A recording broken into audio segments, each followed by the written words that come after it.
पिछली चर्चा को आगे बढ़ाते हुए देखेंगे कि हम जिन टूल्स का, शोध के उपकरणों का उपयोग करते हैं वो किस तरह से किए जाने चाहिए और उनके लिए कौन से विचारणीय प्रश्न हैं।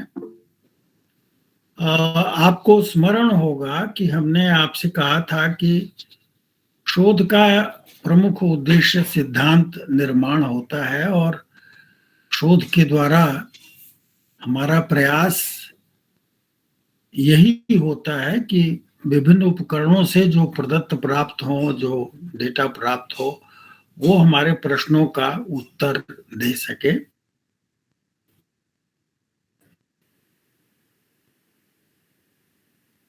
हम कई तरह के प्रश्नों को लेकर के शोध कार्य आरंभ, वे सैद्धांतिक प्रश्न हो सकते हैं, विधि से जुड़े हुए प्रश्न हो सकते हैं, या फिर वे अनुप्रयोगात्मक भी हो सकते हैं, अप्लाइड भी हो सकते हैं, जहां पर किसी समस्या समाधान के लिए आप शोध कर रहे हो। तो शोध का प्रश्न जो है वह हमारे लिए विधि के चुनाव के लिए महत्वपूर्ण होता है और उसी के आधार पर हमको यह निश्चय करना होता है कि किस उपकरण का उपयोग किया जाए। उपकरणों की बात करने के पहले मैं 2-3 शब्दों की ओर आपका ध्यान आकृष्ट करना चाहूंगा और उन्हें स्पष्ट करना चाहूंगा, और मैं समझता हूं कि उनको जान लेना हमारे लिए उपयोगी होगा। सबसे महत्वपूर्ण बात है कि शोध में डेटा और थियरी के बीच का जो रिश्ता है उसे थोड़ा सा समझ लिया जाए। 2 बड़े प्रमुख शब्द आते हैं, एक का कहते हैं इंडक्शन और दूसरे को कहते हैं डिडक्शन। इंडक्शन को हिंदी में कहेंगे आपादन और डिडक्शन को कहते हैं निगमन।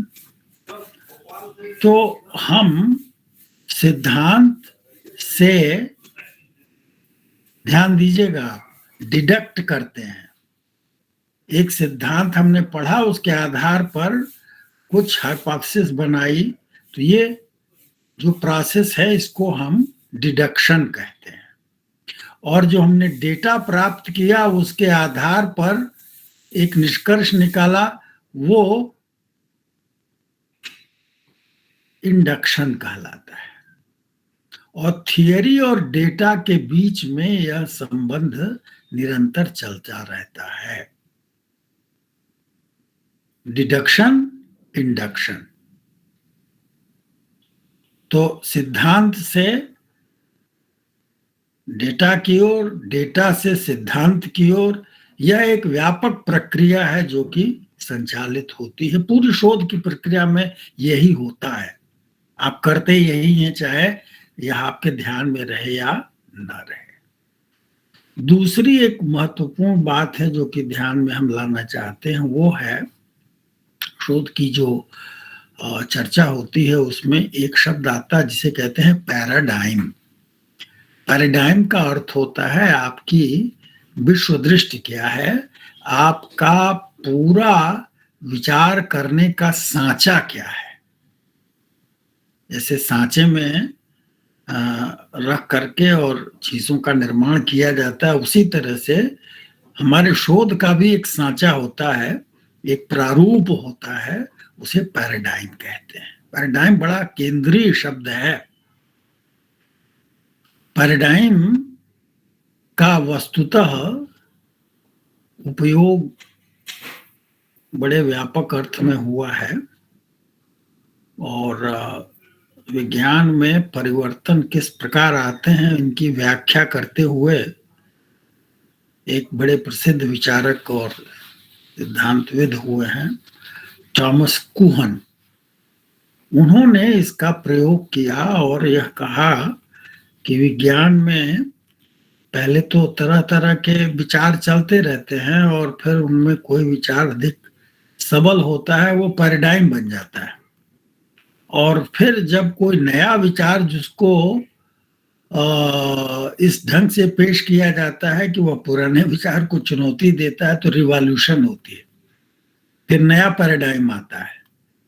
तो प्री पैराडाइम, पैराडाइम और फिर रिवॉल्यूशन, इस क्रम में विज्ञान की प्रगति होती है। और जब तक एक पैराडाइम चलता रहता है तो वो हमें तय करता है कि ज्ञान क्या है, ज्ञान के अंतर्गत क्या रहेगा और ज्ञान के बाहर क्या रहेगा। तो जो पैराडाइम आप स्वीकार करते हैं उसके अनुसार व्याख्या की जाती है। पैराडाइम को थोड़ा सा और समझें आप कि पैराडाइम हमको 3 बातों को ध्यान में ले आने के लिए कहता है। एक है कि वह यथार्थ जिसकी व्याख्या की जा रही है उसकी प्रकृति क्या है, उसका स्वभाव क्या है, उसका स्वरूप क्या है। इसे ऑन्टोलॉजी कहते हैं। जैसे आप कहते हैं ना कि गैस है, लिक्विड है, हा? तो उसी तरह से जिस पदार्थ की आप व्याख्या करने जा रहे हैं उसका स्वरूप क्या है। आप सामाजिक संबंधों का अध्ययन कर रहे हैं, वाचिक व्यवहार का अध्ययन कर रहे हैं, किस चीज का अध्ययन कर रहे हैं, उसका स्वरूप क्या है। क्योंकि उसका अर्थ जो है यह होगा कि आपका मापन कैसा होगा, कैसे आप अध्ययन करेंगे, सब उस पर निर्भर करता है। ऑन्टोलॉजी। दूसरा जो पक्ष है वो कहलाता है एपिस्टेमोलॉजी। और एपिस्टेमोलॉजी का अर्थ है कि उसके बारे में, उस वस्तु के बारे में क्या जाना जा सकता है और कैसे जाना जा सकता है, इसकी क्या धारणा है। ज्ञान मीमांसा कहते हैं इसको। और तीसरा पक्ष है मेथडोलॉजी, अर्थात किस विधि से हम उस तक पहुंचेंगे। तो उस वस्तु का स्वरूप क्या है, उसके विषय में ज्ञान की क्या अवधारणा है और उस ज्ञान को पाने का तरीका क्या है। पैराडाइम में ये सब चीजें समाविष्ट होती हैं। तो हमने एक पैराडाइम का नाम लिया था पॉजिटिविज्म, और फिर यह भी कहा था कि दूसरे तरह के भी पैराडाइम हैं जो उत्तर विधेयवादी पैराडाइम है, पोस्ट पॉजिटिविस्ट पैराडाइम है। शायद हमने जिक्र किया था कि एक कंस्ट्रक्टिविस्ट पैराडाइम भी है, कंस्ट्रक्शनिस्ट भी कहते हैं। और इसके अलावे और भी बहुत सारे पैराडाइम जो हैं इस समय चर्चा में हैं। फेमिनिस्ट पैराडाइम भी है। एक्शन रिसर्च का एक पार्टिसिपेटरी पैराडाइम भी है।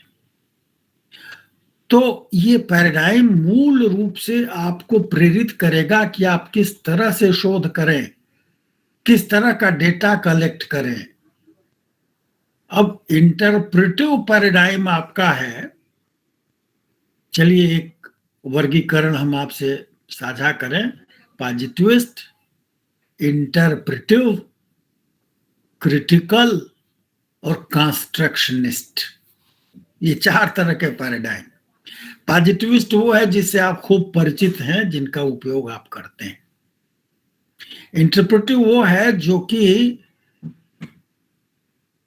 व्याख्या और निर्वचन, इंटरप्रिटेशन की हिंदी होती है निर्वचन।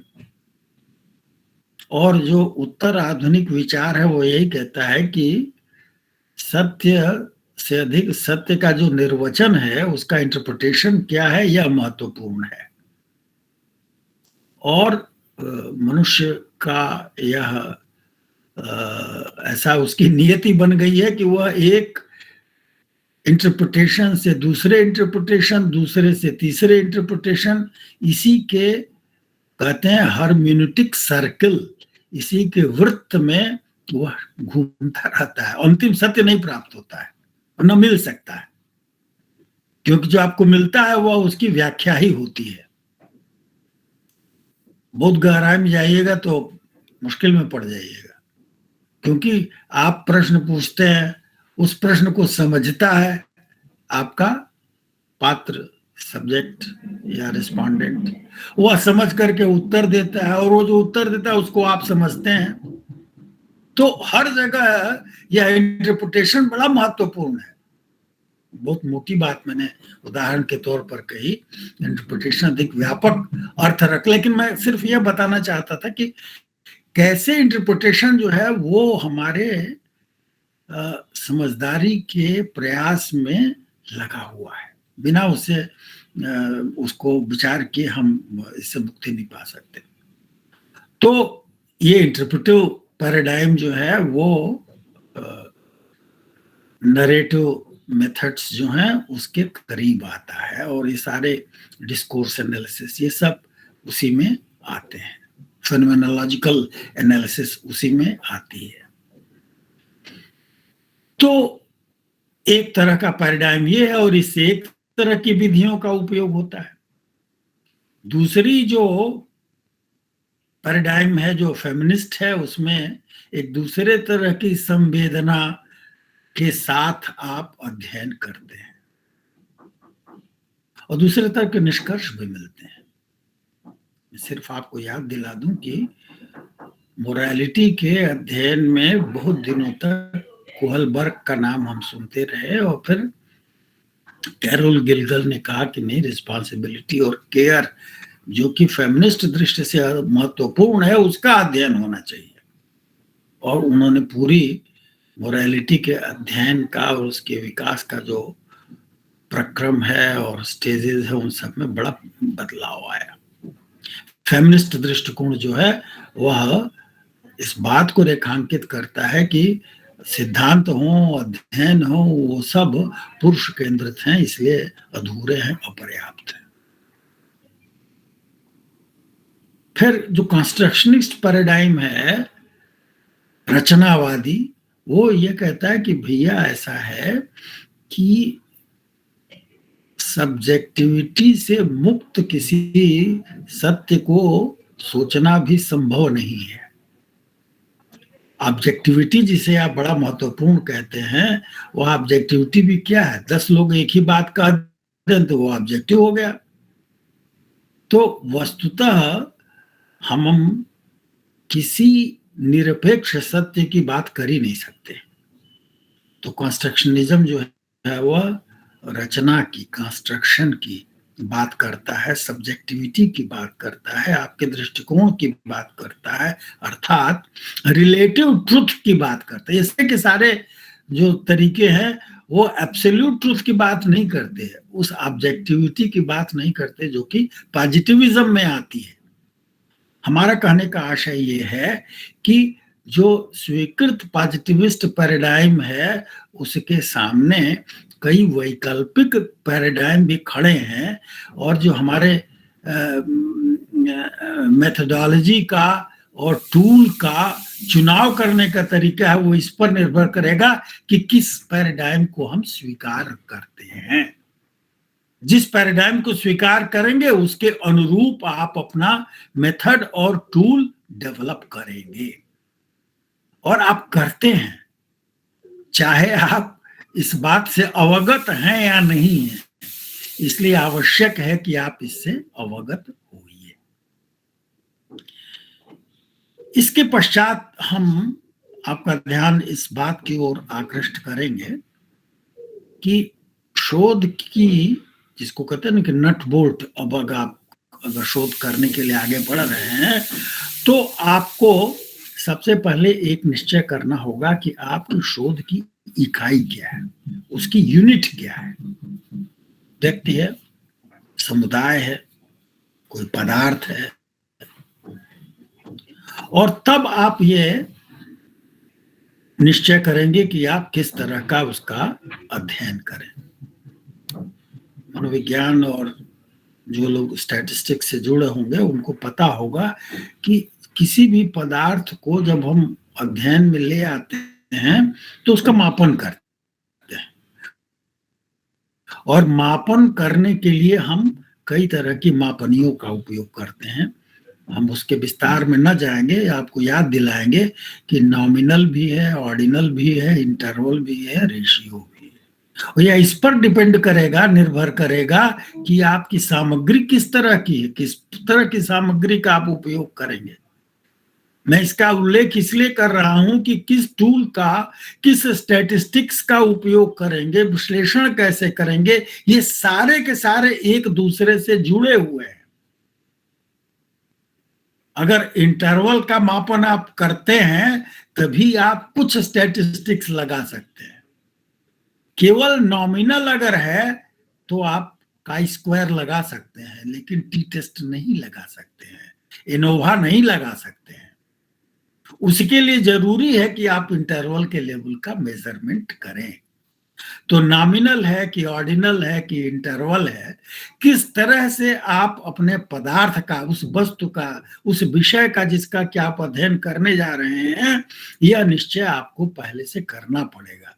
जबरदस्ती एक तरह की विश्लेषण की पद्धति का उपयोग दूसरे तरह की सामग्री के साथ नहीं किया जा सकता। आप गंभीरता से स्टैटिस्टिक्स पढ़ेंगे तो आप पाएंगे कि हर एक विश्लेषण की विधि के साथ कुछ एजम्पशंस हैं जिनको कि आपको स्वीकार करना पड़ता है, तभी हम उसका उपयोग कर सकते हैं।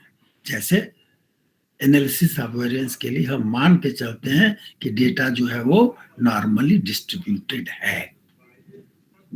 अब ये एजम्पशन अगर नहीं है और ये नॉर्मेलिसी को पहले जांचा जाता है, उसकी तकनीक है, उसके आधार पर निश्चय करते हैं और तब जाकर के हमको उपयोग करना चाहिए।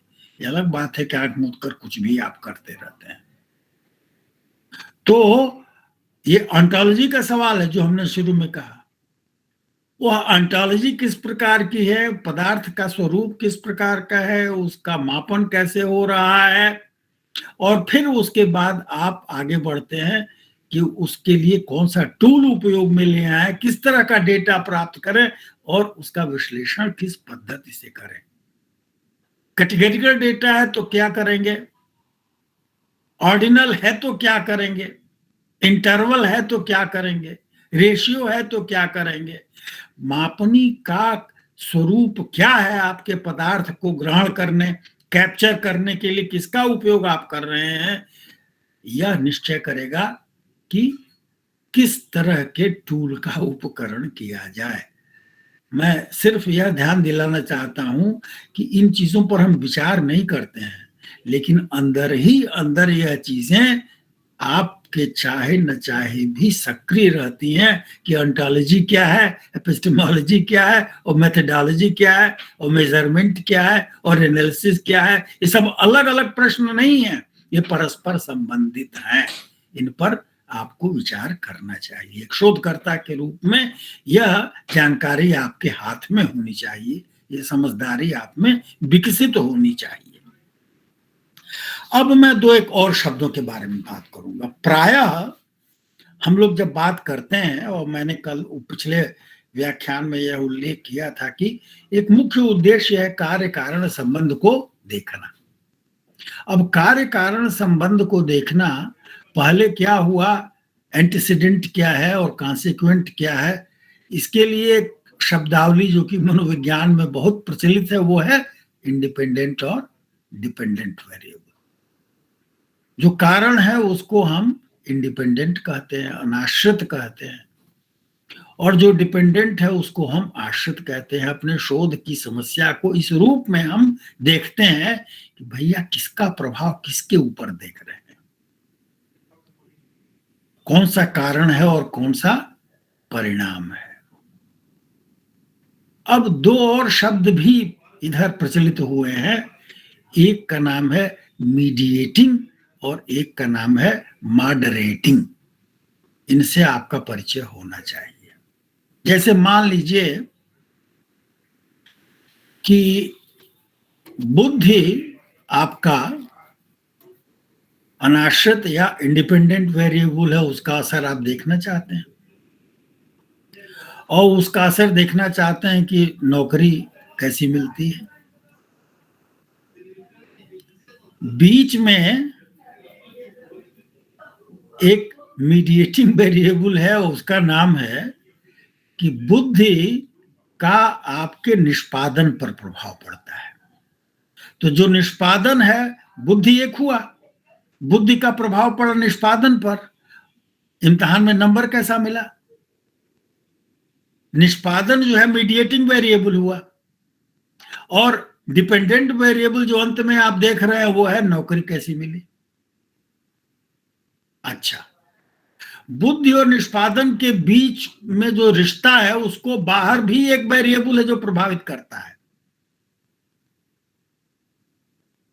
आसानी से आप अनुमान लगा सकते हैं कि आप परिश्रम कितना करते हैं, यह निर्धारित करेगा कि बुद्धि का प्रभाव निष्पादन पर क्या पड़ेगा। एफर्ट, तो इंटेलिजेंस आपका इंडिपेंडेंट वेरिएबल हुआ, एफर्ट बाहर खड़ा है, चाहे वो आप करिए ना करिए, ज्यादा करिए कम करिए, इस पर निर्भर करेगा आपका मीडिएटिंग वेरिएबल। एफर्ट को हम मॉडरेटिंग वेरिएबल कहेंगे, जो परफॉर्मेंस और इंटेलिजेंस के बीच के संबंध को प्रभावित करेगा।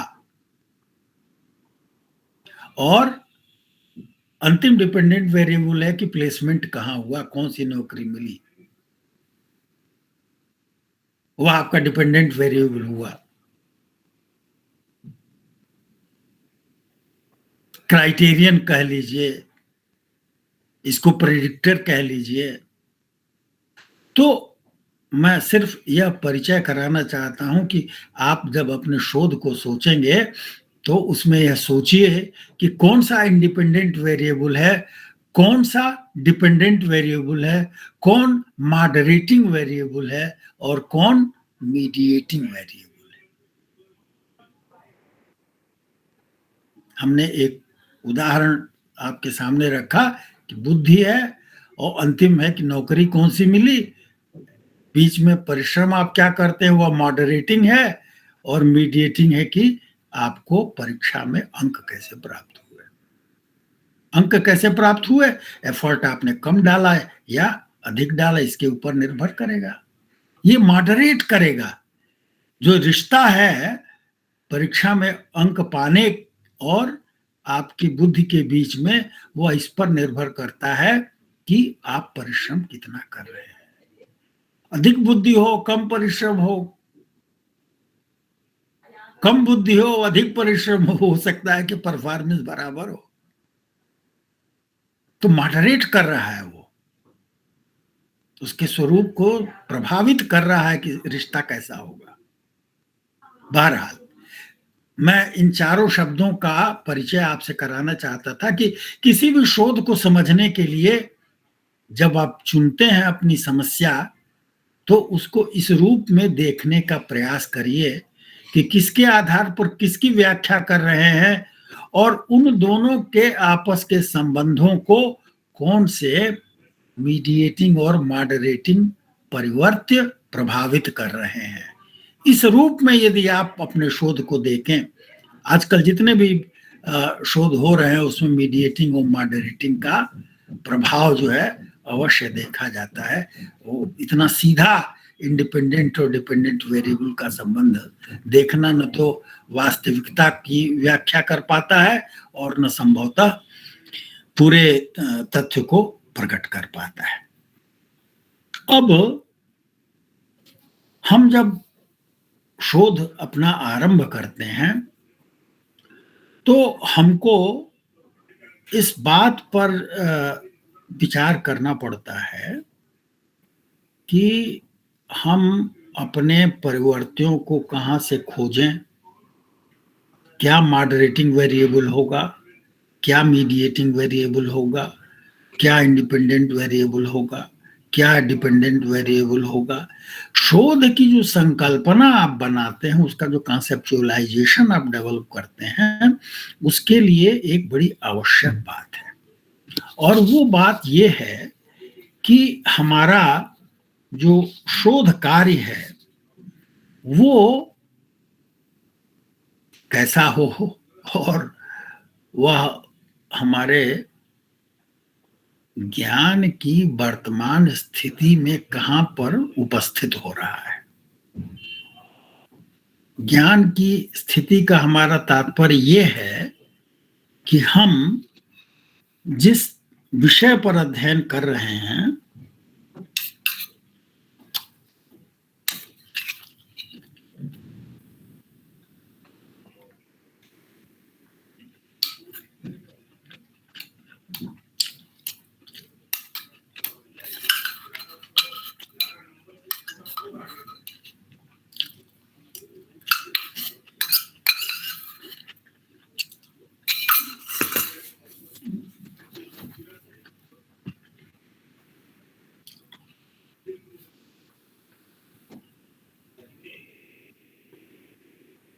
उसमें जो पहले शोध हो चुका है, जो सिद्धांत निर्माण की स्थिति है,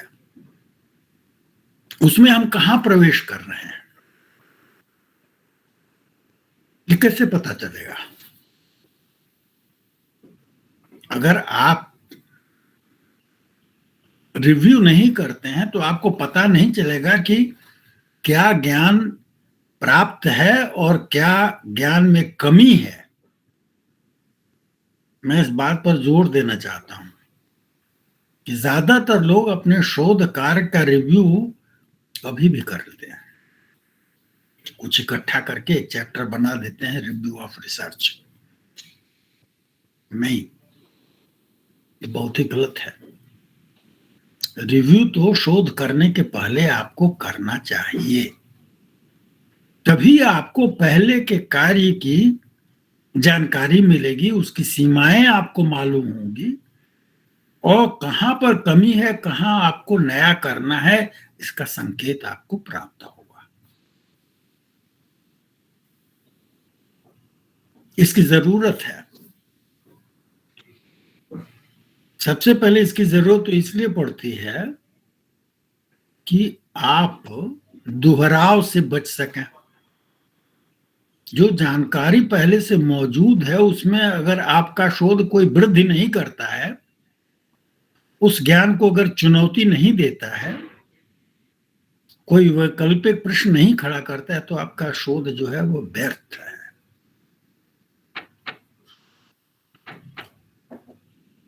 ये बड़ी महत्वपूर्ण बात है। आप शोध का जो इथिक्स है, जो उसकी नैतिकता है, वहां पर पाएंगे कि प्लेगरिज्म नहीं होना चाहिए। पहले के सिद्धांत या विचार का पुनः आप प्रस्तुतिकरण करें, ये गलत है। आपका अज्ञान जो है आपके शोध का आधार नहीं होना चाहिए। आपने तो नहीं पढ़ा था इसलिए आप उसको कर रहे हैं, चाहे दूसरे ने कर लिया हो। अब जब आप समीक्षा करेंगे, पूर्व अध्ययनों और सिद्धांतों की जांच करेंगे, पहचान करेंगे, तो आपको पता चलेगा कि इस कार्य को करने की जरूरत है कि नहीं है। बहुत बार ऐसा होता है कि शोध करने के बाद पता चल रहा है कि अरे ये सब तो ऑलरेडी हो चुका है, हमको करने की क्या जरूरत है। तो शोध करना उस प्रश्न पर, उस समस्या पर आवश्यक है कि नहीं, यह हमारे लिए एक बड़ी भारी चुनौती होती है और इसका निर्धारण जो है पहले के शोध कार्यों और सिद्धांतों की समीक्षा के आधार पर ही किया जा सकता है, और कोई तरीका नहीं, कोई और तरीका नहीं। और यह एक बहुत जटिल स्थिति है क्योंकि निरंतर ज्ञान वृद्धि हो रही है। इतने शोध के जर्नल छप रहे हैं, पुस्तकें छप रही हैं, ज्ञान का विस्फोट हो रहा है, और उससे अगर आप अपरिचित हैं तो आपके कार्य में कोई नवीनता नहीं होगी, मौलिकता नहीं होगी और उसे कोई महत्व नहीं मिलेगा। इसलिए जब आप अपनी समस्या को निश्चित करें तो पूर्व अध्ययनों की समीक्षा करें और उसी के आलोक में, उसी के संदर्भ में अपनी समस्या का निर्धारण करें। यदि आप ऐसा नहीं करते हैं तो आप अच्छे शोधकर्ता नहीं रहेंगे और आप वही करेंगे कि पहले शोध हुआ था इसलिए हमने ऐसा शोध किया और हमारा परिणाम जो है पुराने शोध के अनुसार है, खत्म हो गए, जहां पर थे वहीं पर आप खड़े रहते हैं। बहुत सारे शोध कार्यों में, शोध पत्रों में ऐसा ही लिखा जाता है, जिसका कोई अर्थ नहीं होता और बहुत सारा अनर्गल, अनावश्यक रेपिटिशन, दोहराव हम करते रहते हैं। ये हमारे लिए बहुत जरूरी है कि हम समीक्षा करें और अच्छी तरह से समीक्षा करें और उस समीक्षा का विस्तार जो है वह देश विदेश दोनों तरह के स्रोतों को ध्यान में और उसको खंगाल करके जिसको कहते हैं, तब आप तय करिए कि ये काम है जो कि हमें करना चाहिए। तो यह एक क्रिटिकल एलिमेंट है शोध की यात्रा में और मेरा अनुरोध है कि आप इस पर जरूर विचार करें।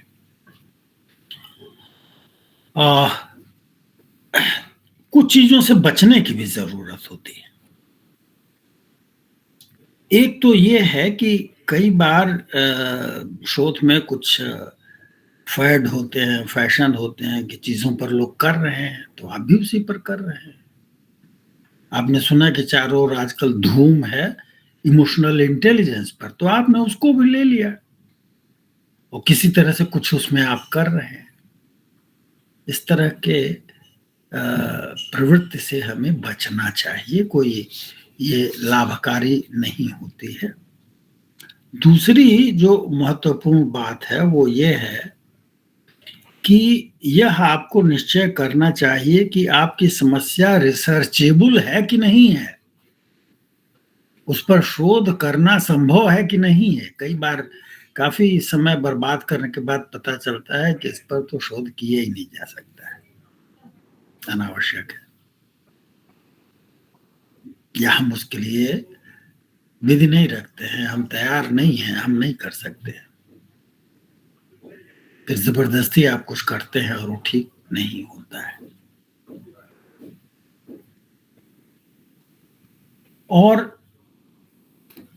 अंत में यह भी मैं कहना चाहूंगा कि हमारे लिए यह भी एक महत्वपूर्ण प्रश्न है कि कई बार हमारा शोध जो है वह टूल या रिसर्च मेथड के प्रभाव में आकर के तय किया जाता है। फला इंटेलिजेंस टेस्ट है और फिर उसका चूंकि वह है इसलिए उसका उपयोग करिए। एक जमाने में मनोविज्ञान में एक 16 पर्सनालिटी फैक्टर्स इन्वेंट्री व्यक्तित्व के मापन के लिए बनी। अब 16 पीएफ को लेकर के हजारों लोगों ने पीएचडी अपनी 16 पीएफ इस समूह में उस समूह में, फिर उसके और भी बहुत सारे परम्यूटेशन कॉम्बिनेशन करके शोध लोग करते रहे जिसका कोई बहुत महत्व नहीं रहा। पीएचडी मिल गई लेकिन कोई उससे ज्ञान में वृद्धि हो ऐसा हमको नहीं प्रतीत होता है। यह एक बहुत कठिन प्रश्न हमारे सामने है कि टूल के आधार पर, विधि के आधार पर हम अपनी समस्या का निर्धारण करें, तो इससे भी बचने की जरूरत है। और ये कहीं न कहीं हमको विचार करना चाहिए कि उस शोध के लिए आप में भरपूर प्रेरणा मौजूद हो, उसकी सार्थकता के बारे में आपको विश्वास हो, अनमोटिवेटेड होकर के आपको नहीं करना चाहिए कि कुछ कर देना है इसलिए कुछ ले लिया आपने और कुछ कर दिया। ये कुछ वाला तरीका ठीक नहीं है कि कुछ वेरिएबल चाहिए, कुछ टूल चाहिए, कुछ डेटा चाहिए, कुछ एनालिसिस चाहिए और यही शोध है, तो ऐसा तो नहीं होता है। अब हम इस तथ्य की ओर ध्यान आकृष्ट करेंगे कि शोध के लिए जब आप तैयारी करते हैं तो आपको उन प्रश्नों के ऊपर भी विचार करना पड़ेगा जो व्यापक रूप से आपके शोध की गुणवत्ता को प्रभावित करते हैं। यह अपने आप में अलग से चर्चा का विषय है, मैं यहाँ पर केवल उसका संकेत करना चाहता हूं। और वह यह है कि हर शोध, किसी भी तरह का शोध हो, उसमें दो चीजें बहुत आवश्यक होती हैं। एक कि वह शोध कार्य इंटरनल वैलिडिटी के क्राइटेरिया, उसके जो निकष हैं, कसौटियां हैं, उन पर खरा उतरे। और दूसरा है कि वह शोध एक्सटर्नल वैलिडिटी भी दिखाए। इंटरनल वैलिडिटी और एक्सटर्नल वैलिडिटी, ये शोध के दो व्यापक उसकी अपेक्षाएं हैं जिनके ऊपर आपको ध्यान देना चाहिए। इंटरनल वैलिडिटी का अर्थ होता है कि हम जो शोध कर रहे हैं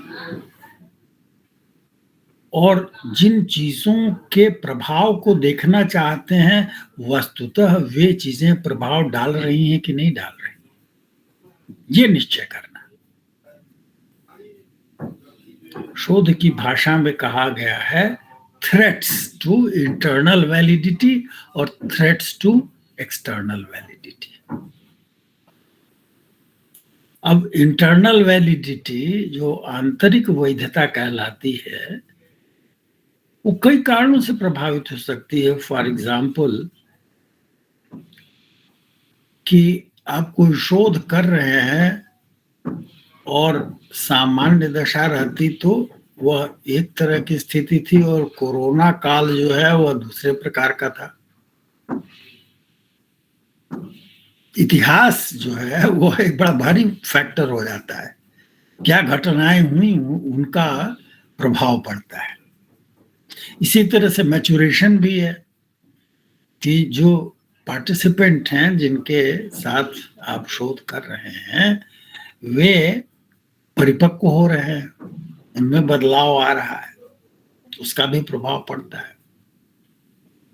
आप परीक्षण कर रहे हैं, अध्ययन कर रहे हैं, इंटरव्यू कर रहे हैं, इसका भी प्रभाव पड़ता है।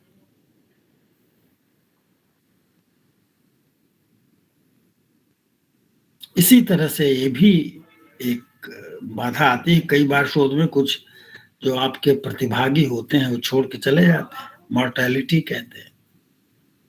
कहने का अर्थ यह है, ये पूरा अलग से विस्तार में चर्चा का विषय है कि हम इंटरनल वैलिडिटी को कैसे मजबूत बनाएं।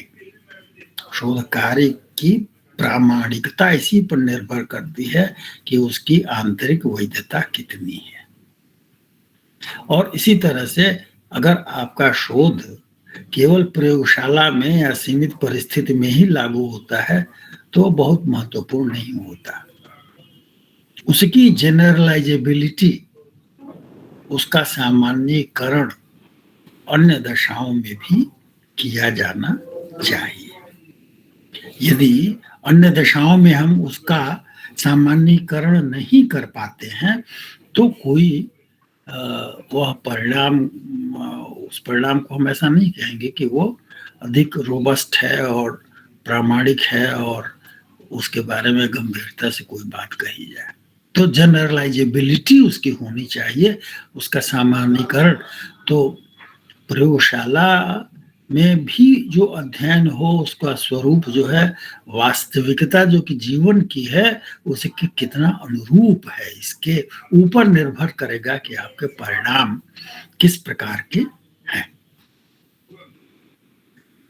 ये पृष्ठभूमि है जो कि आपको ध्यान में रखनी होगी जब आप टूल का कंस्ट्रक्शन करते हैं, टूल का निर्माण करते हैं।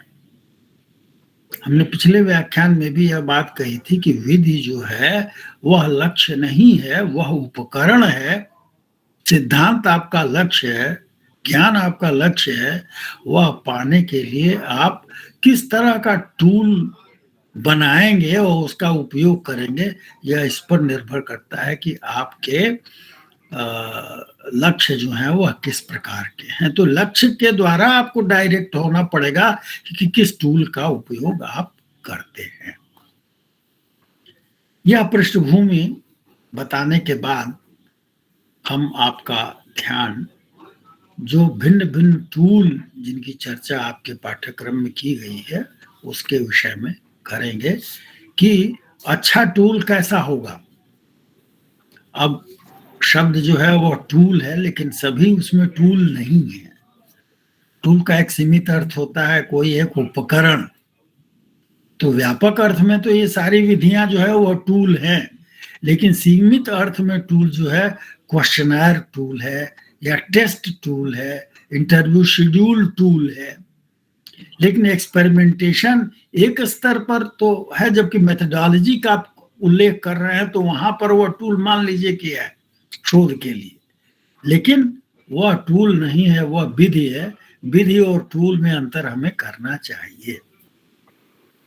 हम आज दो महत्वपूर्ण जो आपके मेथडोलॉजी के जिन टूल की आपने चर्चा की है उसके बारे में बात करेंगे, ऑब्जर्वेशन और एक्सपेरिमेंटेशन। ऑब्जर्वेशन बहुत ही उपयोगी और बहुत ही महत्वपूर्ण विषय है, और वस्तुतः यह हर विधि में लागू होने वाला है। ऑब्जर्वेशन अपने आप में भी एक विधि है, आप टूल कह लीजिए आप करना चाहते हैं तो, लेकिन वो एक्सपेरिमेंट में भी ऑब्जर्वेशन हो रहा है। वस्तुतः जो कुछ आप करते हैं शोध में वह ऑब्जर्वेशन की ही परिधि में आता है। प्रश्नावली से भी आप ऑब्जर्वेशन ही एक प्रकार का करते हैं। ऑब्जर्वेशन का अर्थ है प्रेक्षण। आप दूसरे के व्यवहार का, घटना का, अनुभव का अध्ययन करते हैं, और यह ऑब्जर्वेशन मुख्य रूप से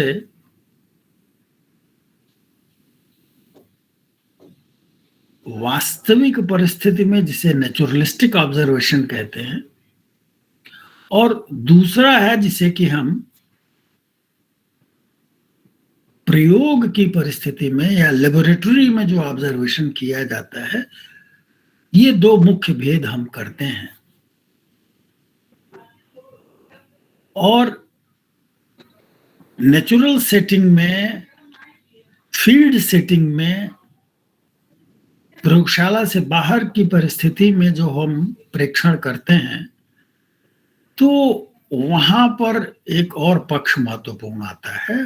वो ये है कि शोधकर्ता उस ऑब्जर्वेशन या प्रेक्षण में कितना शामिल होता है, और उस दृष्टि से हम पार्टिसिपेंट और नॉन पार्टिसिपेंट ऑब्जर्वेशन की बात करते हैं, जिसमें आप स्वयं प्रतिभागी हैं, और दूसरा जिसमें आप प्रतिभागी नहीं हैं, आप बाहर से उसका अध्ययन कर रहे हैं, आप स्पेक्टेटर, दर्शक हैं, आप देख रहे हैं कि क्या घटित हो रहा है।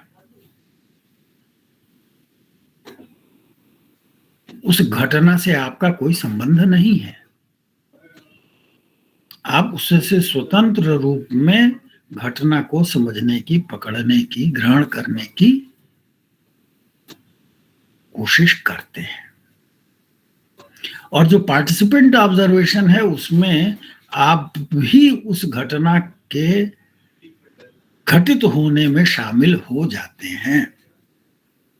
आप किसी गांव में हैं और आप चाहते हैं कि वहां के लोगों में नेतृत्व व्यवहार किस प्रकार होता है, तो उसका अध्ययन करने के लिए आप बाहर से उसको देखिए, या उस गांव के समूह के भागीदार हो जाइए, और तब देखिए कि उसका क्या परिणाम होता है। स्वाभाविक रूप से दोनों के अपने लाभ और हानि का एक सूची जो है तैयार हो जाती है। जब आप उस परिस्थिति के अंग होते हैं तो वह एक प्रकार का प्रेक्षण होगा, जहां सत्य के निकट पहुंचने की गुंजाइश बढ़ जाएगी, वहीं पर आपके अपने सोचने के, आपके व्यवहार के प्रभाव से प्रभावित वह प्रेक्षण होगा, वह ऑब्जर्वेशन होगा। वो ऑब्जर्वेशन प्लस ऑब्जर्वर वहां पर रहेगा। आप किस तरह का व्यवहार करते हैं यह भी उस ऑब्जर्वेशन को प्रभावित करेगा, और उस यथार्थ तक पहुंचने की आपको छूट मिल जाएगी। अच्छा पार्टिसिपेंट ऑब्जर्वेशन करने वाला जो व्यक्ति है वह उस समुदाय के सदस्य की तरह से अपने को ढाल लेता है, उन्हीं की भाषा बोलता है, उन्हीं की तरह हंसता है, उन्हीं की तरह से आचरण करता है। कठिन काम है।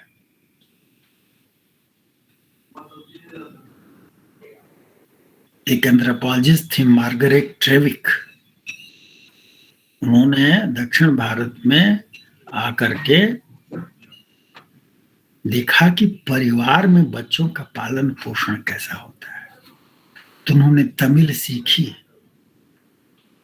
वैसे ही वेशभूषा भी अपनी अपनाई, और उसके बाद उन्होंने देखा कि वहां पर किस तरह से इंटरेक्शन हो रहा है, लोगों के क्या दृष्टिकोण हैं,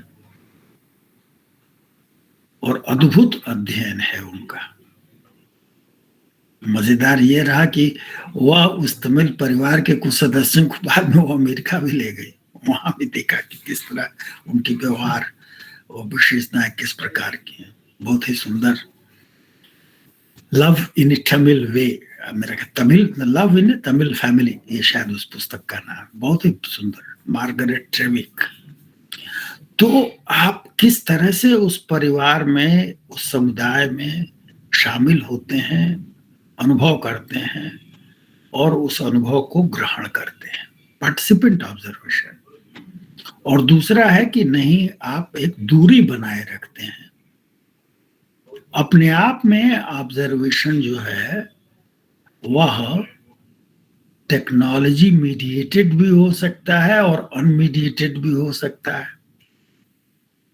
आजकल आप सुनते हैं ना कि सैटेलाइट पिक्चर से पता चल रहा है कि विश्व में कहां पर क्या हो रहा है, आपके ग्लेशियर जो हैं कितने पिघल रहे हैं। वो भी एक ऑब्जर्वेशन का टूल है, आप परिणाम उससे निकालते हैं। तो ऑब्जर्वेशन जो है वो मीडिएटेड हो सकता है टेक्नोलॉजी से, और अनमीडिएटेड। और अब टेक्नोलॉजी की भी कॉम्प्लेक्सिटी बड़ी जबरदस्त है।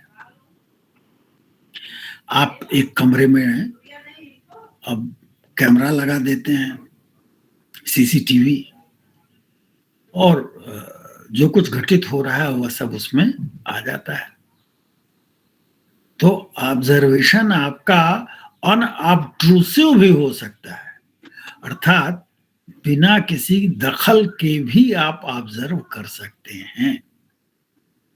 और यह ऑब्जर्वेशन कई तरह के और भी प्रश्न खड़ा करता है कि आपने उनकी अनुमति ली या नहीं ली, कैसे आपने ऑब्जर्व किया। और इस ऑब्जर्वेशन में आपकी विचार की दृष्टि क्या थी, ये महत्वपूर्ण होती है, क्योंकि उसी से आपका ऑब्जर्वेशन गाइडेड होगा, उसी घटना को देखने के लिए आप प्रेरित होंगे, बाकी चीजों का आप ऑब्जर्वेशन नहीं करेंगे। आप स्वयं अनुभव करते होंगे कि एक ही चीज को ऑब्जर्व करने वाले अगर कई लोग हों तो सबका पूछे कि उनको क्या दिखाई पड़ा, तो सिर्फ अर्जुन थे जिनको कि मछली की आंख दिखाई दे रही थी, और लोगों को बहुत कुछ दिखाई दे रहा था। तो क्या दिखाई पड़ता है किसको, ये इस पर निर्भर करेगा कि उसकी पृष्ठभूमि क्या है, उसकी तैयारी क्या है, उस पूरे परिवेश का कितना आपको परिचय है। और ऑब्जर्वेशन जब आप करते हैं तो वो भी कई प्रकार का हो सकता है।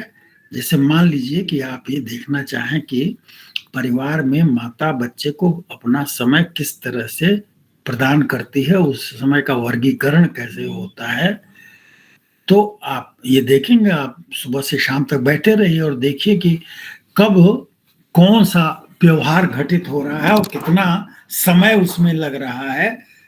तो वहां पर भी एक एक व्यवहार की सैंपलिंग होती है। अब आप पहले से एक सूची बना सकते हैं जो जो व्यवहार हैं, और वह व्यवहार कब घटित हो रहा है, उसका क्रम क्या है, ये निश्चय कर सकते हैं। और उसके आधार पर आप बताएंगे कि उसका क्रम क्या है और किस व्यवहार में कितना समय लगा। गोद में लेकर बच्चे को, शिशु है छोटा, पालन पोषण का आप अध्ययन कर रहे हैं, तो माता उसे गोद में लिए हुए है, उसको दूध पिला रही है, उसके साथ खेल रही है, उसके साथ पार्क में है, उसके साथ बोल रही है, तो कितना, ये सारा का सारा आप ऑब्जर्व करेंगे। और अब सोचिए कि आपके खड़े होकर के ऑब्जर्व करने से माता का व्यवहार बच्चे के प्रति, और बच्चा भी आपको अपरिचित मान करके भिन्न प्रकार का व्यवहार करेगा। ऑब्जर्वेशन की अपनी सीमाएं हैं, और उसकी सैंपलिंग कैसे की जाए यह भी आपको निश्चय करना पड़ता है। आपको टाइम की और घटना की, दोनों की सैंपलिंग करनी पड़ेगी कि कितनी कितनी देर के बाद आप प्रेक्षण करेंगे, या निरंतर 10 घंटे का लगातार आप प्रेक्षण करेंगे,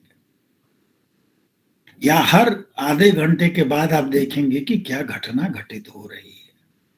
तो टाइम सैंपलिंग भी हो सकती है, और जो इवेंट है उसके अनुसार भी आप कर सकते हैं। तो इन प्रश्नों के ऊपर आपको विचार करना पड़ता है, और फिर जो प्रेक्षण होता है उसका आप क्वालिटेटिव और क्वांटिटेटिव दोनों प्रकार का विश्लेषण कर सकते हैं। ऑब्जर्वेशन विधि क्वालिटेटिव विधि भी है और क्वांटिटेटिव विधि भी है। क्वांटिटेटिव इस अर्थ में कि आप यह बताएं कि माता का कुल समय का कितना हिस्सा जो है वह, मान लीजिए कि आप देखना चाहते हैं कि ऋतुओं के साथ बदलाव कैसे आता है।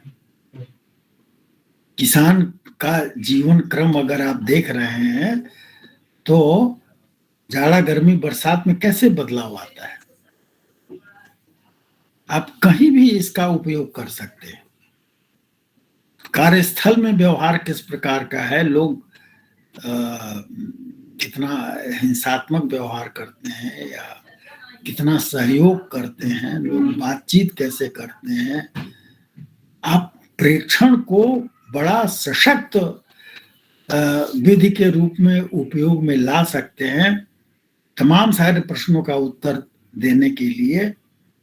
और प्रेक्षण को प्रायः पूरी तरह से स्वतंत्र विधि के रूप में बहुत कम लोग अध्ययन करने का साहस जुटा पाते हैं, उपयोग में लाने का साहस जुटा पाते हैं, क्योंकि उसके लिए बड़ा धैर्य चाहिए, बड़ी सहनशीलता चाहिए, बड़े लगन की जरूरत होती है, तभी आप अच्छी तरह से ऑब्जर्वेशन कर पाते हैं। ऑब्जर्वेशन जो है वो आसानी से नहीं किया जाता है, उसके लिए आपको अतिरिक्त पहले से प्रशिक्षण लेना पड़ेगा, तैयारी करनी पड़ेगी, ऑब्जर्वेशन की कैटेगरी आपको निश्चित करनी पड़ती है, और उसके समय के अंतराल को निश्चित करना पड़ता है, और यह भी कि आप किस किस हद तक प्रतिभागी रहेंगे और कितना आप प्रतिभागी नहीं रहेंगे। पार्टिसिपेंट ऑब्जर्वेशन हो या नॉन पार्टिसिपेंट ऑब्जर्वेशन हो, दोनों का जो स्वरूप है वो भिन्न होता है। तो आपके शोध का प्रश्न क्या है, इसके ऊपर निर्भर करेगा कि आप किस पद्धति का उपयोग कर रहे हैं, पार्टिसिपेंट का, नॉन पार्टिसिपेंट का। बहुत सारे सवाल है, जैसे आंगनवाड़ी जो है उसमें बच्चों के साथ जो कार्यकर्ता है, वहां पर जो कर्मी है, वह किस तरह का व्यवहार कर रहा है और बच्चों का विकास कैसे हो रहा है। अगर इन दोनों के बीच आप संबंध देखना चाहते हैं तो जब आंगनबाड़ी में बच्चा पहली बार आता है, उसके शरीर का भार आप देखिए, उसकी शब्दावली देखिए, उसके टेम्पर टेंट्रम्स क्या है ये देखिए, और फिर वह मान लीजिए कि 4 महीने तक वहां पर रहा, और फिर आपने देखना चाहा कि क्या उसमें परिवर्तन हुआ। आप ऑब्जर्वेशन कर सकते हैं और उसके आधार पर इनके संबंधों को पहचान सकते हैं। पहले जो ऑब्जर्वेशन किया वह और बाद का जो ऑब्जर्वेशन किया वह, उन दोनों में किस प्रकार का अंतर दिखाई पड़ता है। ऑब्जर्वेशन से हम घटना का, अनुभव का, परिस्थिति का वर्णन करते हैं। ध्यान दीजिए, ऑब्जर्वेशन का उद्देश्य जो है वर्णन करना है। अब उस वर्णन को अलग अलग समय पर करके आप उसको यह भी देख सकते हैं कि जब कोई घटना होती है तो क्या वर्णन मिल रहा है और उसके बाद क्या वर्णन मिल रहा है, उसका अंतर भी आप देख सकते हैं। तो ऑब्जर्वेशन जो है वह एक टूल होगा और उसका उपयोग आप अलग अलग उद्देश्यों के लिए कर सकते हैं। ऑब्जर्वेशन का जो बहुत ही परिनिष्ठित रूप होता है उसे प्रयोग कहते हैं, एक्सपेरिमेंट कहते हैं।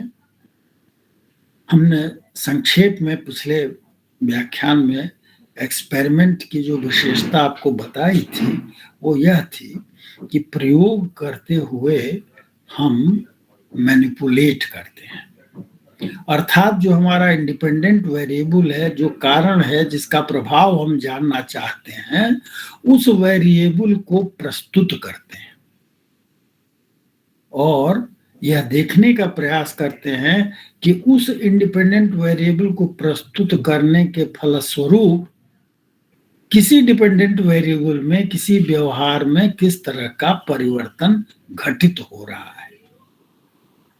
और यह ऐसी परिस्थिति में करते हैं जब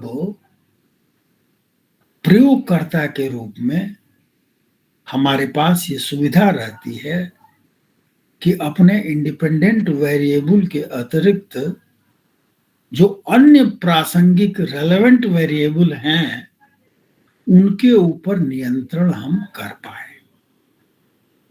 नहीं तो अगर उससे वह मिक्स हो जाते हैं, अगर कन्फाउंडिंग होती है,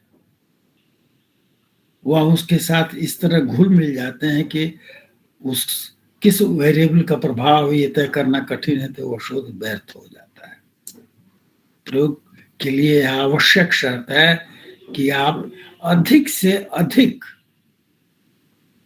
जो इंडिपेंडेंट वेरिएबल है उसको बड़े शुद्ध रूप में प्रस्तुत कर सकें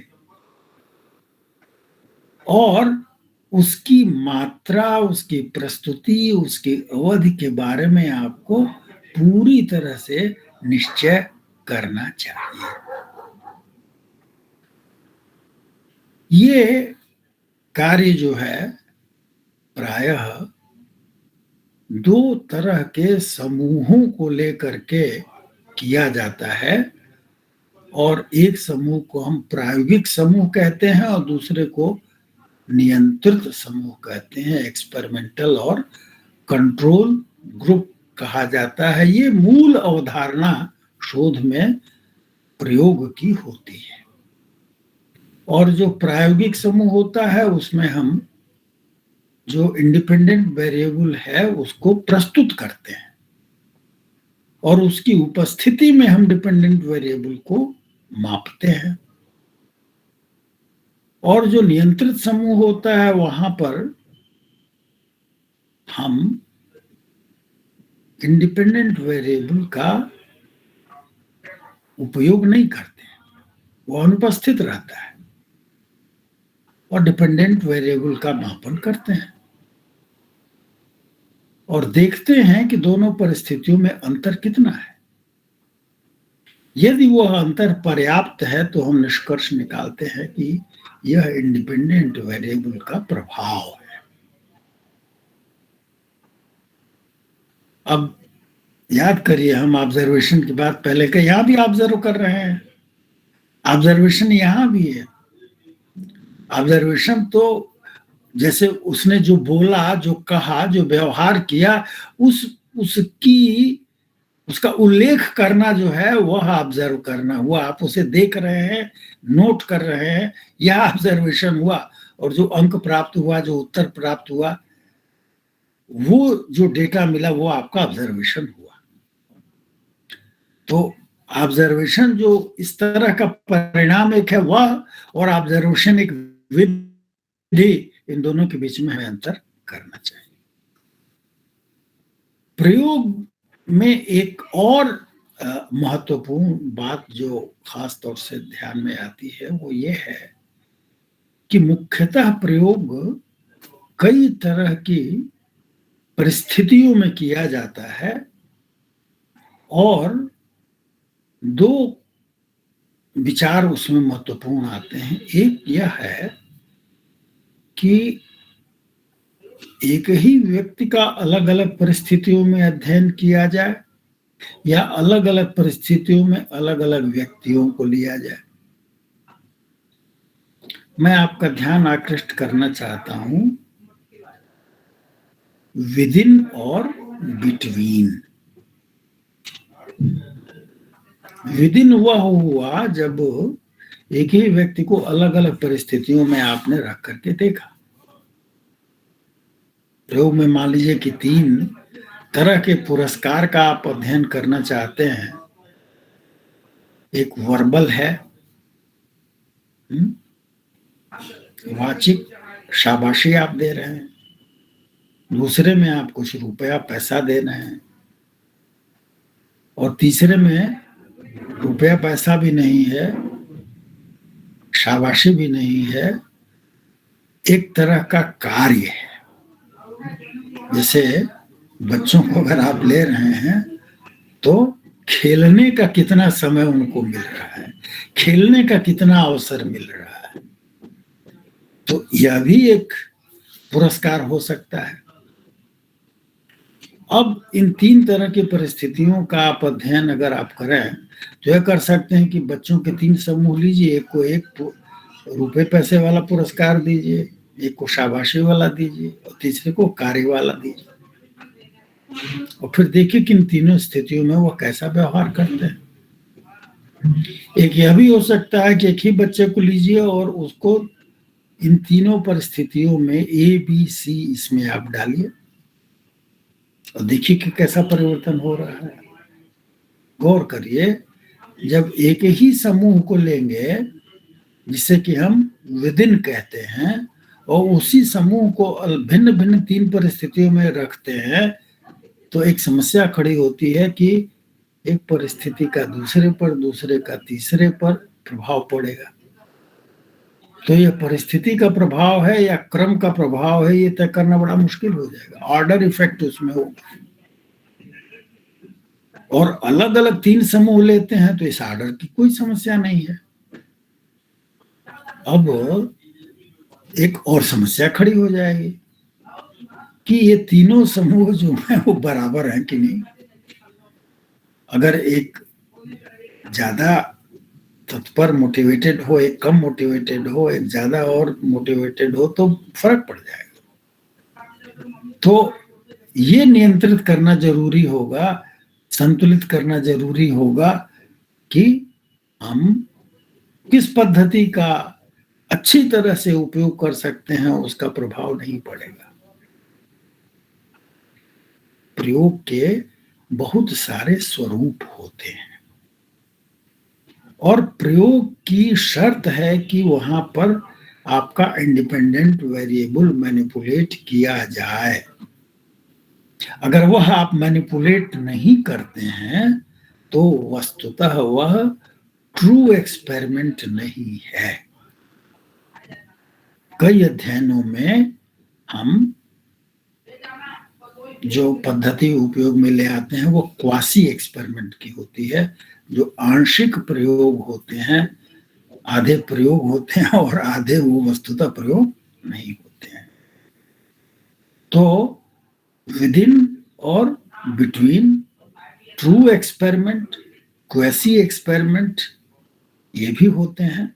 और कई बार हम कई परिवर्तियों को लेकर के, जिसे हम फैक्टोरियल डिजाइन कहते हैं, 2 वेरिएबल हमने लिया, कभी कभी 3 वेरिएबल हम लेते हैं, तो उसमें फैक्टोरियल डिजाइन होती है, और उसमें मुख्य प्रभाव भी दिखाई पड़ता है और अंतःक्रिया का प्रभाव भी दिखाई पड़ता है। मेन इफेक्ट भी मिलता है और इंटरैक्शन इफेक्ट भी मिलता है।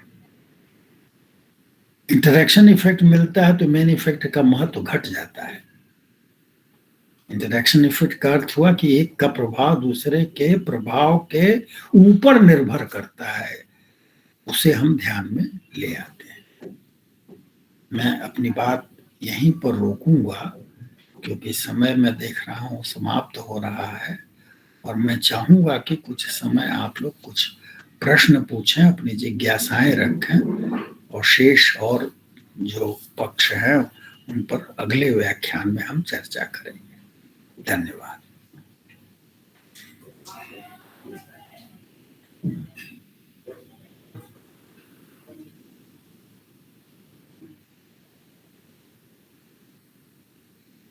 Good afternoon sir. जी सर मेरा एक क्वेश्चन है सर, ज़्यादातर साइकोलॉजी में जो रिसर्चेस हैं वो क्वांटिटेटिव मेथड्स का यूज़ होता है, तो सर हम अगर क्वालिटेटिव मेथड्स का यूज़ करना चाहते हैं तो उसके लिए सर कोई ओपन एक्सेस जहाँ से हम उसको पढ़ के और समझ पाए कि किस तरह से हम क्वालिटेटिव मेथड्स का यूज़ करके साइकोलॉजी में रिसर्च करें। बहुत सारी सामग्री उपलब्ध है और मैं डॉक्टर आभा सिंह को मैं भेज दूंगा और वो आपको उपलब्ध करा देंगी। पुस्तकें भी, पीडीएफ उनका पूरी पुस्तक का हम दे देंगे परसों अगले व्याख्यान में, और आप उन विधियों के बारे में अच्छी तरह से समझ पाएंगे। चिंता मत करिए, बहुत सामग्री उपलब्ध है और आसानी से उपलब्ध है। मुझे खुशी है कि आप पढ़ना चाहती हैं और वो सामग्री आपको मिल जाएगी, आप उसको देखिए। और सर इंडियन साइकोलॉजी से में अगर रिसर्च करनी है तो उसके कुछ ओपन एक्सेस जर्नल्स हैं जिसको पढ़कर हम समझ सकते हैं कि इंसाइट डेवलप हो सकती है। देखिए, आपका प्रश्न जो है बड़ा ही वेग है, बहुत अस्पष्ट है। अपने आप में इंडियन साइकोलॉजी का क्या अर्थ है, किस, तो आप कवि की समस्या क्या है, शोध का जो प्रश्न है वह अगर आप बताएं तो हम आपकी मदद करें। अपने आप में ये तो कोई प्रश्न नहीं है, वो अपार इंडियन संसार है, साइकोलॉजी इतनी ज्यादा चीजें हैं, ये सब कुछ क्या आप करना चाहते हैं आपको समझना चाहिए।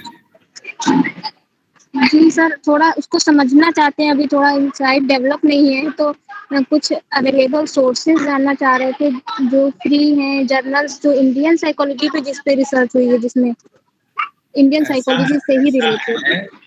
ऐसा है कि आईसीएसआर का जो 5th सर्वे साइकोलॉजी का है, जो पियर्सन से 2009-10 में आया था, उसमें एक पूरा चैप्टर बहुत ही बढ़िया जो इंडियन इंडिजिनस साइकोलॉजी है उसके पूरी परिधि उसमें दी हुई है, वह आपको देखना चाहिए। और मैं खोजूंगा, अगर वह उपलब्ध होगा तो मैं वह भी डॉक्टर सिंह को भेज दूंगा और आपको प्राप्त हो जाएगा। उससे आपको एक परिचय प्राप्त होगा उसकी पूरी होगा, और फिर आप उसमें प्रवेश करिए और विस्तार में पढ़िए।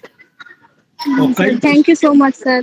कई पुस्तकें भी प्रकाशित हो गई हैं, अब आप न देखें तो मैं क्या करूं। नहीं सर, देख रहे हैं सर, समझ रहे हैं, फिर भी सर जानना चाह रहे थे। Thank you so much sir. नहीं तो केवल पूजा करने के लिए देखने से थोड़ी काम चलेगा, उसको पढ़ना पड़ेगा। जी जी सर, थैंक यू सर। और आप में से जो लोग क्वेश्चन पूछना चाहते हैं पूछें। जी मैम, मेरा एक प्रश्न था। सर, जो हम लोग एनालिसिस करते हैं, मैंने एक जगह पढ़ा था कि डिस्क्रिप्टिव मेथड और एनालिटिकल मेथड ये दो अलग हैं, आपस में इनका कुछ ऑपोजिशन है, तो क्या ऐसा होता है या हम दोनों को मिक्स भी कर सकते हैं, क्योंकि कहीं ना कहीं एनालिसिस के पहले डिस्क्राइब तो करना ही पड़ेगा। अब आप किस संदर्भ में बात कर रहे हैं मुझे मालूम नहीं है, और डिस्क्रिप्टिव मेथड और एनालिटिकल मेथड इनका आशय क्या है।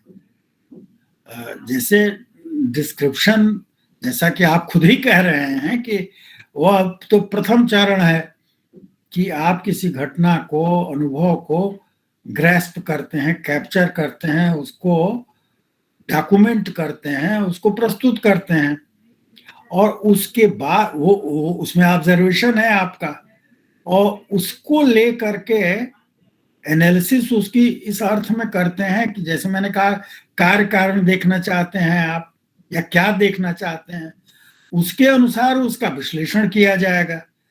मेरी समझ में तो यही आता है, और इसका क्या स्पष्ट आशय है आपका, ये मुझे नहीं मालूम। सर जैसे क्वालिटेटिव रिसर्च जो करेंगे उसके विषय में मतलब मैं पूछना चाह रहा था। तो ये पहले क्यों नहीं आपने बताया? जी सर। क्वालिटेटिव मेथड जो है उसका जो एजम्पशन है उसके बारे में विस्तार में समझने की आवश्यकता है। और क्वालिटेटिव मेथड जो है वो, क्वालिटी का अर्थ होता है जो एसेंशियल एट्रीब्यूट्स एंड कैरेक्टरिस्टिक्स किसी अनुभव, किसी घटना, किसी गोचर के हैं, उनको ग्रैस्प करना। और उसके लिए आपको कम से कम मनोविज्ञान को अगर ध्यान में रखते हैं तो अपनी सब्जेक्टिविटी को तैयार करना पड़ेगा, और उस सब्जेक्टिविटी के अनुरूप जो अनुभव है उसको आपको ग्रहण करना पड़ेगा। इसमें इंटरप्रिटेशन की भी भूमिका होगी, और रियलिटी को एज इट इज ग्रहण किया जाएगा, न कि उसको नियंत्रण की पद्धति के द्वारा परिमार्जित किया जाएगा। ये जितने भी क्वालिटेटिव मेथड्स हैं वे सब रियलिटी को ग्रहण करने का एक भिन्न तरीका प्रस्तुत करते हैं, जो कि पॉजिटिविस्ट दृष्टिकोण से अलग है। और इस पर विस्तार में आपको विचार करने की आवश्यकता है। जितनी भी विधियां हैं उनकी भी अपनी अलग अलग विशेषताएं हैं, और किस तरह से आप व्याख्या करते हैं, मैं यह बात आपके सामने रखना चाहता हूं। ध्यान से आप सुनिए कि वर्णन और विश्लेषण ये दोनों क्वालिटेटिव मेथड में एक दूसरे के साथ सन्नद्ध हैं, जुड़े हुए हैं, संपृक्त हैं। जबकि क्वांटिटेटिव मेथड में डिस्क्रिप्शन और एनालिसिस दो अलग अलग चरण हैं। एनालिसिस का अर्थ होता है वहां पर केवल डेटा की एनालिसिस, और अब तो वह कंप्यूटर का काम हो चुका है। और क्वालिटेटिव मेथड में कंप्यूटर जो काम करता है वह कार्य जो है शोधकर्ता का होता है। शोधकर्ता जो ऑब्जर्वेशन कर रहा है तो ऑब्जर्वेशन करने वाला शोधकर्ता है। शोधकर्ता भी उपकरण है उसमें। शोधकर्ता जो है क्वालिटेटिव मेथड में एक निरीह प्राणी बस नहीं है बाहर से कि हम तो, ये तो टूल, वो स्वयं में टूल हो जाता है। चाहे वो ऑब्जर्वेशन हो, चाहे वह इंटरव्यू हो, सब में, या नरेटिव एनालिसिस हो, डिस्कोर्स एनालिसिस हो, ग्राउंडेड थ्योरी, उन सब में जो रिसर्चर है वह खुद एक्टिवली उसमें पार्टिसिपेट करता है। तो एनालिसिस और डिस्क्रिप्शन ये दोनों एक दूसरे में जुड़े रहते हैं। एनालिसिस डिस्क्रिप्शन को प्रभावित करती है और डिस्क्रिप्शन एनालिसिस को प्रभावित करता है। ये बैक एंड फोर्थ, आगे पीछे चलता है। जबकि क्वांटिटेटिव मेथड में आपने डेटा ले लिया, पूछिए लोगों से क्या कर रहे हैं, कहते अब डेटा कलेक्शन हो रहा है। अब क्या हो रहा है? डेटा एनालिसिस हो रही है। दोनों बिल्कुल स्वतंत्र चीजें होती हैं। यहां पर क्वालिटेटिव मेथड्स में डेटा एनालिसिस और डेटा इंटरप्रिटेशन और डेटा कलेक्शन ये सब साथ साथ चलते हैं और एक दूसरे को प्रभावित करते हैं। राइट। दोनों का जो दृष्टिकोण है डिस्क्रिप्शन एनालिसिस का अलग अलग है। Thank you sir. पूछिए। मेरा एक क्वेश्चन है सर, आपने बताया कि पैराडाइम का अर्थ है विचार करने का सांचा क्या है? जी। जी, तो सर थॉमस कुन ने पैराडाइम का एक जो कॉन्सेप्ट दिया है, उसका आपने बताया कि पहले प्री पैराडाइम है, रिवॉल्यूशन है, और पोस्ट पॉजिटिविस्ट पैराडाइम में जब हम इंटरप्रेटिविज्म पढ़ते हैं, तो उसमें व्याख्या और निर्वचन के बारे में भी आपने बताया। सर मेरा ये क्वेश्चन है कि कोई भी रिसर्च मेथड जब हम उठाते हैं, अगर मैंने कोई डिस्क्रिप्टिव डिजाइन उठाई है क्वालिटेटिव रिसर्च में, तो यहाँ पर इंटरप्रेट या फिर जो पैराडाइम का कॉन्सेप्ट है सर, हमें उसे कैसे यूज करना चाहिए? लाइक किसी का फेमिनिस्ट अप्रोच हो सकता है, किसी का कंस्ट्रक्टिविस्ट हो सकता है, बट सर ये यहाँ पर डिसाइड कैसे होगा कि हमने जो टॉपिक अपना लिया है वहां पर इंटरप्रिटेशन की जरूरत है या फिर किसी और क्रिटिकल अप्रोच की जरूरत है? सर ये पैराडाइम का कॉन्सेप्ट थोड़ा सा नया है मेरे लिए, तो बट मुझे लगा कि काफी इंटरेस्टिंग है, so I should ask. Thank you, बहुत अच्छा लगा मुझे आपका प्रश्न सुन करके। देखिए ऐसा है कि समय ज्यादा नहीं है, इसलिए बहुत विस्तार में नहीं जा सकते। थॉमस कुहन जो है वो एक फिजिसिस्ट थे, और एक शाखा है जिसे हम कहते हैं अब फिलॉसफी ऑफ साइंस, उसके एक प्रमुख विद्वान चर्चित वह बन गए। उन्होंने यह देखने की कोशिश की कि विज्ञान के विषयों में ज्ञान का जो विस्तार और परिवर्तन हुआ है उसकी क्या धारा रही है, और वह विश्लेषण करते हुए उनकी जो पुस्तक है वो साइंटिफिक रिवॉल्यूशन इसी नाम से है, और उन्होंने ये देखा कि ये तो गजब का है, ये अगर परिवर्तन पैराडाइम के खिलाफ जाता है तो उसको स्वीकार भी नहीं करते। गैलीलियो को दंडित किया गया और पीड़ित किया गया क्योंकि उस समय का जो पैराडाइम था वह भिन्न प्रकार का था। बाद में पता चला कि नहीं, गैलीलियो सही था। कोहन का जो पूरी पुस्तक है उसको आप पढ़ेंगे तो आप पाएंगे कि पैराडाइम जो है ऐसा सांचा होता है कि वो तय करता है कि क्या ज्ञान के अंदर आएगा और क्या ज्ञान के बाहर जाएगा। आपका आज का पैराडाइम क्या है? आप थीसिस पढ़ते हैं, अगर साइकोलॉजी के आप हैं या सोशल साइंस के स्टैटिस्टिक्स से परिचित हैं, तो केवल जो सिग्निफिकेंट कॉरिलेशन या टी टेस्ट या एनओ का रिजल्ट आता है वही छपता है, जो सिग्निफिकेंट नहीं आया वो व्यर्थ हो जाता है। तो आपका पैराडाइम ये कह रहा है कि केवल सिग्निफिकेंट रिजल्ट ही रिपोर्ट करो, वही ज्ञान है। अब क्वालिटेटिव मेथड में हमने आपको उस दिन बताया था शायद कि निगेटिव केस एनालिसिस भी होती है, कि अगर किसी ने कुछ दूसरे तरह का बताया तो उसको भी जांचते हैं, करे ये अलग से कैसे भाई, क्या इसका अर्थ है। क्वालिटेटिव रिसर्च में एक चीज होती है जिसे कहते हैं मेंबर चेकिंग। आप किसी गांव में गए और किसी व्यवहार को आपने देखा और अध्ययन किया और निष्कर्ष निकाला, तो आप वापस जाके गांव वालों से पूछते हैं कि मैंने जो आपको समझा है क्या वैसा ही आप भी इसको समझते हैं। तो क्वालिटेटिव मेथड की जो चुनौतियां हैं वो दूसरे प्रकार की हैं, ये महत्वपूर्ण है।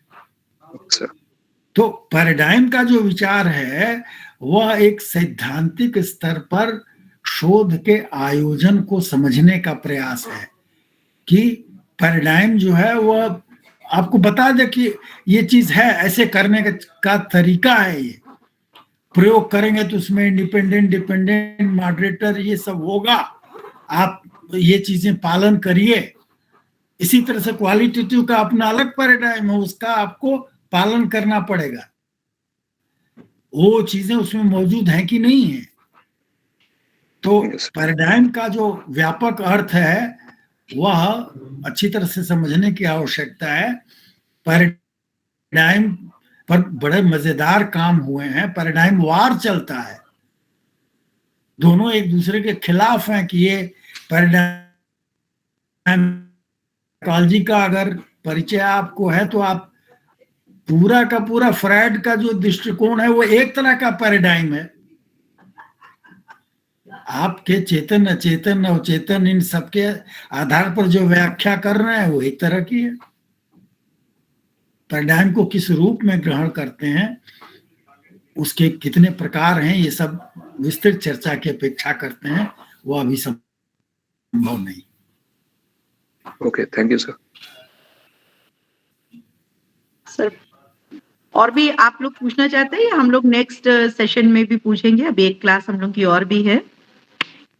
बहुत बहुत धन्यवाद सर, बहुत ही गहनता के साथ, व्यापकता के साथ, और जितने भी आधुनिक टर्म हो सकते हैं, मॉडरेटिंग, मीडिएटिंग या जो कुछ भी एपिस्टेमोलॉजी, एंटिलॉजी, सभी हम लोगों के चर्चा के दौरान हम लोगों ने उसको समझा कि रिसर्च में इसका क्या महत्व है, क्या योगदान है, या अपनी शोध परिकल्पना या जो भी प्रॉब्लम हम लोग बनाते हैं उसमें किस तरह से इन बातों का ध्यान रखा जाए।